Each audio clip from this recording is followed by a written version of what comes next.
नमोस्तु गुरुदेव और सभी छुल्लक महाराज जी के चरणों में इच्छामि। गुरुदेव, आजकल ऑनलाइन शॉपिंग का ज़माना है और आज तो खाद्य सामग्री जैसे सब्जी, दूध और फल आदि भी ऑनलाइन मंगाए जाते हैं। गुरुदेव, जब ऑनलाइन शॉपिंग की जाती है तो वहाँ वेज और नॉन वेज का कोई भेद नहीं रहता और वो सभी सेम बास्केट में आती है, तो वो क्या शाकाहारी लोगों के लिए कंज्यूम करने की योग्य है? और गुरुदेव, स्पेशली यदि व्रती हों तो क्या उस खाद्य सामग्री को यूज़ कर सकते हैं? देखिए, मैंने अनेक बार अपना मंतव्य प्रकट किया है। ऑनलाइन जो व्यवसाय है ये हमारे देश के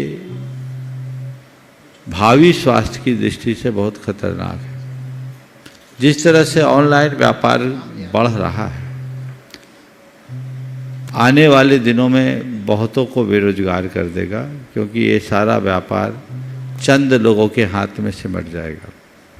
लोग अपने वैयक्तिक लाभ को देखते हुए, चूँकि सस्ता मिल जाता है, सुलभ हो जाता है, लोग शॉर्टकट अपनाते हैं, पर प्रकारांतर से वो सबको परेशान करने वाला है, किसी न किसी रूप में सभी को परेशान करेगा।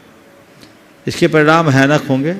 इसलिए मैं पुनः कहता हूँ कि आप ऑनलाइन चीज़ों को लेना कम करें, उन्हीं चीज़ों को ऑनलाइन मंगाएं जिसका और कोई रास्ता ना हो। ऑनलाइन में जो आपके नंबर्स दूसरों के पास जाते हैं, जो डिलीवरी बॉयज हैं उन तक आपके नंबर पहुंचते हैं, और उससे जो बातें उभर करके आ रही है और आए दिन जो दुर्घटनाएं हमारी समाज में घट रही है, ये बहुत गंभीर और चिंतनीय है। इसलिए पहली बात तो ऑनलाइन चीज़ें मंगाएं ही नहीं।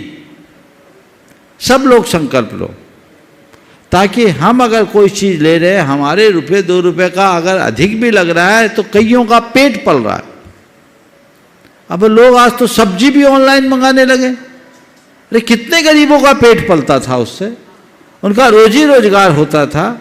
अगर इस तरह की प्रवृत्ति अपना ली जाएगी तो आने वाले दिनों में उनका क्या होगा? जिस तरीके की स्थिति बन रही है और ऑनलाइन बिजनेस का ग्रोथ जैसा दिख रहा है, वो लोग बोलते हैं 2050 तक तो बाजार ही खत्म हो जाएगा। ये बहुत भयावह होगा, त्रासदायी होगा, परेशानी का कारण बनेगा।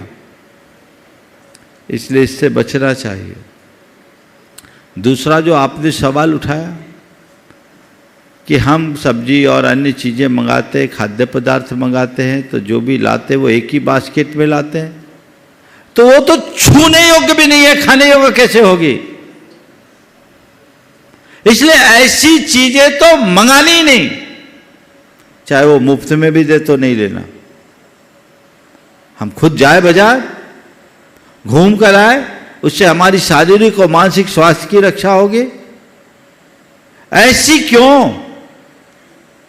उन चीज़ों को कतई नहीं मंगाना, ये महादोषप्रद है, इनसे बचना चाहिए।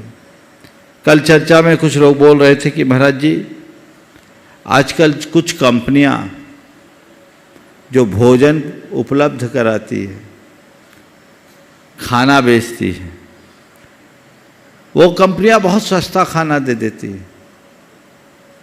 40-50 रुपये में पेट भर जाता है, तो लोग उसी को मंगाना पसंद करते। कहीं जाना नहीं पड़ता, चलो जो आ रहा है खा लो, पेट भर जाएगा। कौन कौन सी कंपनी नाम नहीं लेना नहीं चाह रहा हूँ, लेकिन आशय आप लोग समझ रहे हैं।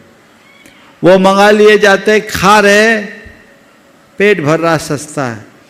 ये वेज नॉन वेज तो वहाँ है ही, लेकिन मुझे जब मैंने पूछा इतना सस्ता क्यों, तो एक ने बोला, महाराज जी इसमें एक बहुत बड़ी चाल है। अभी वो लॉस में दे रहे हैं आपकी आदत खराब करने के लिए। आपके जीभ को इतना चटोरा बना देंगे कि कल आप उसके बिना रहेंगे ही नहीं, और फिर आपसे मुंह मांगी कीमत वो वसूलेंगे, एडिक्ट बना देंगे, और फिर प्राय मैदा आदि से जुड़ी हुई चीज़ें आपको खिला खिला के आपके पेट का कबाड़ा करेंगे। अनेक प्रकार की बीमारियों से ग्रसित होंगे। इसलिए अपनी परंपरागत व्यवस्था की सुरक्षा करनी चाहिए, भूल करके भी उनकी उपेक्षा नहीं करनी चाहिए। ऐसी प्रवृत्तियों पर यथासंभव लगाम लगाना चाहिए। नमस्ते।